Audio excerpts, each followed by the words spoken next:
You're listening to Morning Short, the podcast that brings you one great short story every morning. Available on iTunes, SoundCloud, and any podcast app you prefer.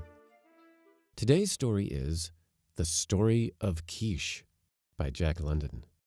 Before we begin, we want to thank Strikingly.com for sponsoring today's story. We built Morning Short's website on Strikingly, and since then, we've become huge fans. It's just so easy to use. You can launch your free website at Strikingly.com and use the code MORNINGSHORT to get an exclusive discount when you upgrade. And now to the story. Keesh lived long ago on the rim of the Polar Sea, was head man of his village through many and prosperous years, and died full of honors with his name on the lips of men. So long ago did he live that only the old men remember his name and the tale, which they got from the old men before them, and which the old men to come will tell to their children and their children's children down to the end of time. And the winter darkness, when the north gales make their long sweep across the ice pack, and the air is filled with flying white, and no man may venture forth, is the chosen time for the telling of how Keesh, from the poorest igloo in the village, rose to power and place over them all. He was a bright boy, so the tale runs, healthy and strong, and he had seen 13 suns in their way of reckoning time. For each winter the sun leaves the land in darkness, and the next year a new sun returns, so that they may be warm again and look upon one another's faces. The father of Keesh had been a very brave man, but he had met his death in a time of famine, when he sought to save the lives of his people by taking the life of a great polar bear. In his eagerness he came to close grapples with the bear, and his bones were crushed. But the bear had much meat on him, and the people were saved. Keesh was his only son, and after that Keesh lived alone with his mother. But the people are prone to forget, and they forgot the deed of his father, and he being but a boy, and his mother only a woman, they too were swiftly forgotten, and ere long came to live in the meanest of all the igloos. It was at a council one night, in the big igloo of Klashkwan, the chief, that Keesh showed the blood that ran in his veins, and the manhood that stiffened his back. With the dignity of an elder, he rose to his feet and waited for silence amid the babble of voices. "It is true that meat be apportioned me and mine," he said, "but it is oft times old and tough, this meat, and moreover it has an unusual quantity of bones." The hunters, grizzled and gray, and lusty and young, were aghast. The like had never been known before. A child that talked like a grown man and said harsh things to their very faces? But steadily and with seriousness, Keesh went on. "For that I know my father, Bok, was a great hunter, I speak these words. It is said that Bok brought home more meat than any of the 2 best hunters, and that with his own hands he attended to the division of it, that with his own eyes he saw to it that the least old woman and the least old man received fair share." "Nah," the men cried. "Put the child out. Send him off to bed. He is no man, that he should talk to men and graybeards." He waited calmly till the uproar died down. "Thou hast a wife, a Gluck," he said, "and for her dost thou speak. And thou too, Massak, a mother also, and for them dost thou speak. My mother has no one save me, wherefore I speak. As I say, though Bok be dead because he hunted over keenly, it is just that I, who am his son, and that Ikega, who is my mother and was his wife, should have meat in plenty, so long as there be meat in plenty in the tribe. I, Keesh, the son of Bok, have spoken." He sat down, his ears keenly alert to the flood of protest and indignation his words had created. "That a boy should speak in council," old Ugluk was mumbling. "Shall the babes in arms tell us men the things we shall do?" Massak demanded in a loud voice. "Am I a man that I should be made a mock by every child that cries for meat?" The anger boiled a white heat. They ordered him to bed, threatened that he should have no meat at all, and promised him sore beatings for his presumption. Keesh's eyes began to flash, and the blood to pound darkly under his skin. In the midst of the abuse, he sprang to his feet. "Hear me, ye men!" he cried. "Never shall I speak in the council again. Never again till the men come to me and say, 'It is well, Keesh, that thou shouldst speak. It is well, and it is our wish.' Take this now, ye men, for my last word. Bok, my father, was a great hunter. I, too, his son, shall go and hunt the meat that I eat. And be it known now that the division of that which I kill shall be fair, and no widow nor weak one shall cry in the night because there is no meat, when the strong men are groaning in great pain, for they have eaten overmuch. And in the days to come there shall be shame upon the strong men who have eaten overmuch. I, Keesh, have said it." Jeers and scornful laughter followed him out of the igloo, but his jaw was set, and he went his way, looking neither to right nor left. The next day he went forth along the shoreline, where the ice and the land met together. Those who saw him go noted that he carried his bow, with a goodly supply of bone-barbed arrows, and that across his shoulder was his father's big hunting spear. And there was much laughter and much talk at the event. It was an unprecedented occurrence. Never did boys of his tender age go forth to hunt, much less to hunt alone. Also there were shaking of heads and prophetic mutterings, and the women looked pityingly at Aikiga, and her face was grave and sad. "He will be back ere long," they said cheeringly. "Let him go, it will teach him a lesson," the hunters said. "And he will come back shortly, and he will be meek and soft of speech in the days to follow." But a day passed, and a second, and on the third a wild gale blew, and there was no Keesh. Aikiga tore her hair and put soot of the seal oil on her face in token of her grief. And the women assailed the men with bitter words in that they had mistreated the boy and sent him to his death. And the men made no answer, preparing to go in search of the body when the storm abated. Early next morning, however, Keesh strode into the village, but he came not shamefacedly. Across his shoulders he bore a burden of fresh-killed meat, and there was importance in his step and arrogance in his speech. "Go ye men with the dogs and sledges, and take my trail for the better part of a day's travel," he said. "There is much meat on the ice, a she-bear and 2 half-grown cubs." Aikiga was overcome with joy, but he received her demonstrations in manlike fashion, saying, "Come, Aikiga, let us eat, and after that I shall sleep, for I am weary." And he passed into their igloo and ate profoundly, and after that slept for 20 running hours. There was much doubt at first, much doubt and discussion. The killing of a polar bear is very dangerous, but thrice dangerous is it, and 3 times thrice, to kill a mother bear with cubs. The men could not bring themselves to believe that the boy Keesh, single-handed, had accomplished so great a marvel. But the women spoke of the fresh-killed meat he had brought on his back, and this was an overwhelming argument against their unbelief.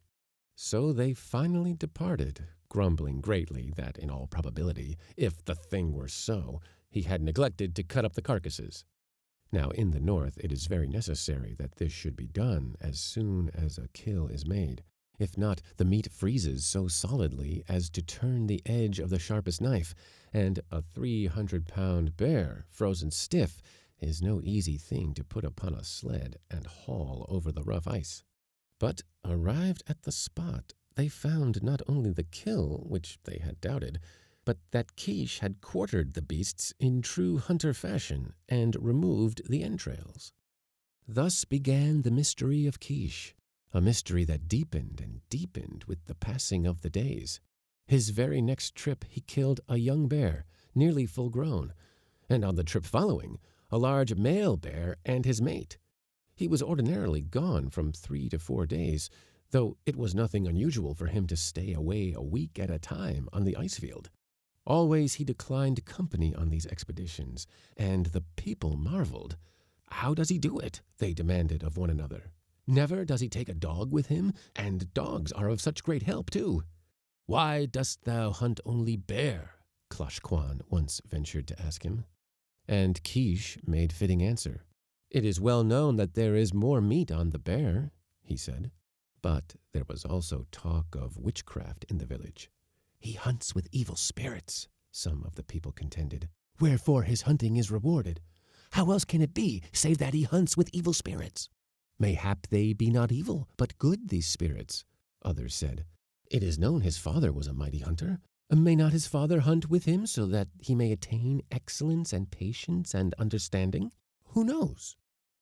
Nonetheless, his success continued, and the less skillful hunters were often kept busy hauling in his meat. And in the division of it he was just. As his father had done before him, he saw to it that the least old woman and the last old man received a fair portion, keeping no more for himself than his needs required. And because of this, and of his merit as a hunter, he was looked upon with respect and even awe, and there was talk of making him chief after old Klosh Kwan. Because of the things he had done, they looked for him to appear again in the council. But he never came, and they were ashamed to ask. I am mindful to build me an igloo, he said one day to Klosh Kwan and a number of the hunters. It shall be a large igloo, wherein Aikiga and I can dwell in comfort. Aye, they nodded gravely. But I have no time. My business is hunting, and it takes all my time. So it is but just that the men and women of the village who eat my meat should build me my igloo.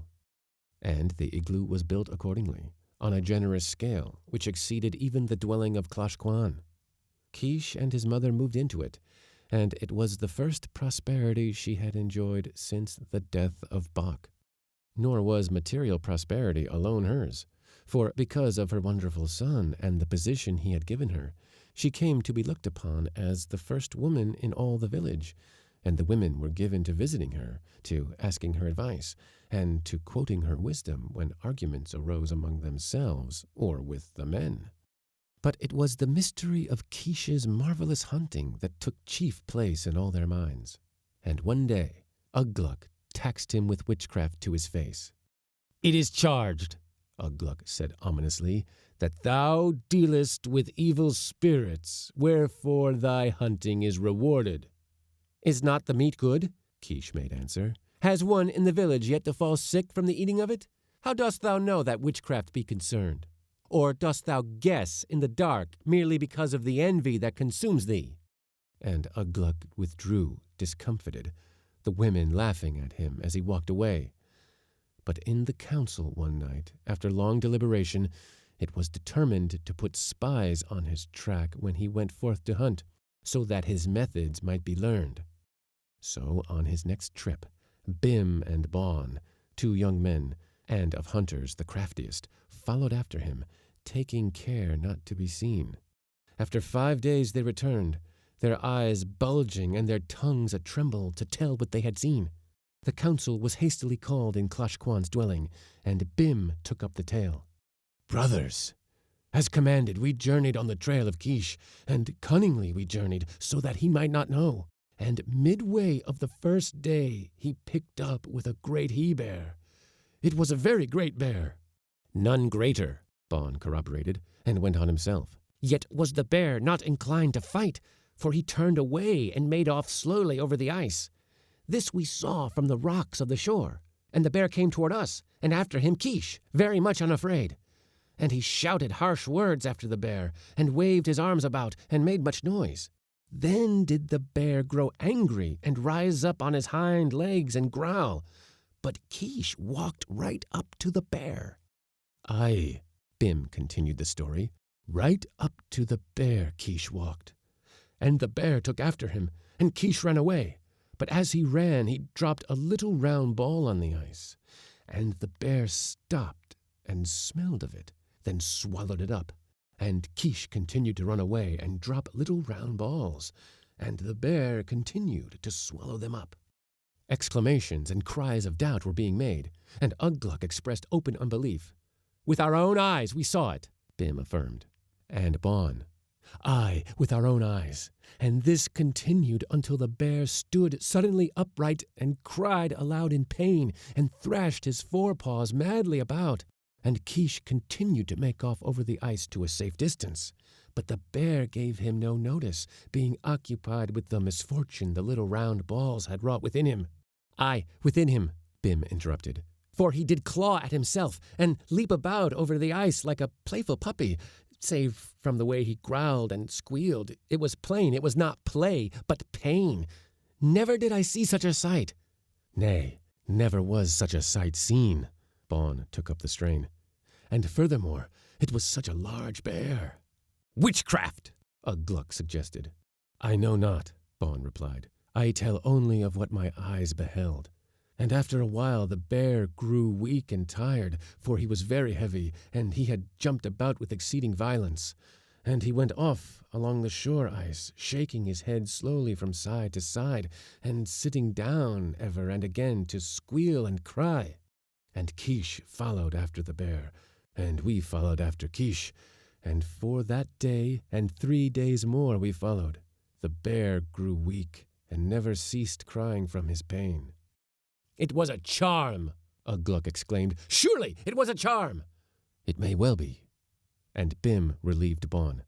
The bear wandered, now this way and now that, doubling back and forth and crossing his trail in circles, so that at the end he was near where Keesh had first come upon him.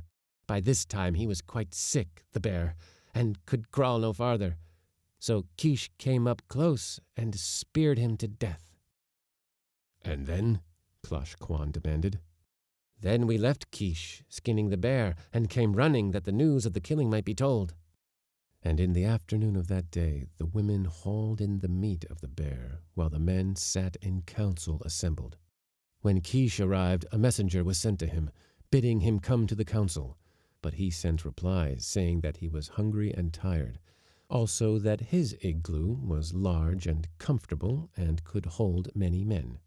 And curiosity was so strong on the men that the whole council, Klosh Kwan to the fore, rose up and went to the igloo of Keesh.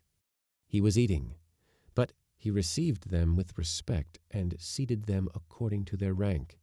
Aikiga was proud and embarrassed by turns, but Keesh was quite composed. Klosh Kwan recited the information brought him by Bim and Bawn, and at its close said in a stern voice, So, explanation is wanted, O Keesh, of thy manner of hunting. Is there witchcraft in it?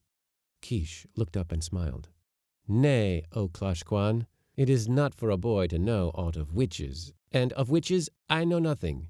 I have but devised a means whereby I may kill the ice bear with ease, that is all. It be headcraft, not witchcraft. And may any man? Any man. There was a long silence. The men looked in one another's faces, and Keesh went on eating. And wilt thou tell us, O Keesh? Klosh Kwan finally asked in a tremulous voice. Yea, I will tell thee. Keesh finished sucking a marrow bone and rose to his feet. It is quite simple. Behold. He picked up a thin strip of whalebone and showed it to them. The ends were sharp as needlepoints. The strip he coiled carefully till it disappeared in his hand. Then, suddenly releasing it, it sprang straight again. He picked up a piece of blubber. So, he said, one takes a small chunk of blubber thus, and thus makes it hollow. Then into the hollow goes the whalebone, so, tightly coiled. And another piece of blubber is fitted over the whalebone. After that it is put outside, where it freezes into a little round ball. The bear swallows the little round ball, the blubber melts, the whalebone with its sharp ends stands out straight. The bear gets sick, and when the bear is very sick, why, you kill him with a spear. It is quite simple. And Ugh Gluk said, Oh! And Klosh Kwan said, Ah! And each said something after his own manner, and all understood. And this is the story of Keesh, who lived long ago on the rim of the polar sea. Because he exercised headcraft and not witchcraft, He rose from the meanest igloo to be head man of his village. And through all the years that he lived, it is related, his tribe was prosperous, and neither widow nor weak one cried aloud in the night, because there was no meat. If you enjoyed this story, don't forget to rate or review Morning Short 5 stars on iTunes so more listeners can find our stories. We can only do these with your help. Support for Morning Short comes from Strikingly.com. We became big fans after spinning up our site on Strikingly. It's just so easy to use. If you need a beautiful website for your portfolio or startup idea or your business, big or small, you need to check out Strikingly. You don't need any tech or design skills. Hundreds of thousands of entrepreneurs and creatives have already launched their sites with Strikingly. So start yours at Strikingly.com. You can do it for free. Then use the exclusive code MORNINGSHORT for 15% off when you upgrade to Pro. Learn more about the Morning Short Project and sign up for our daily emails at morningshort.com.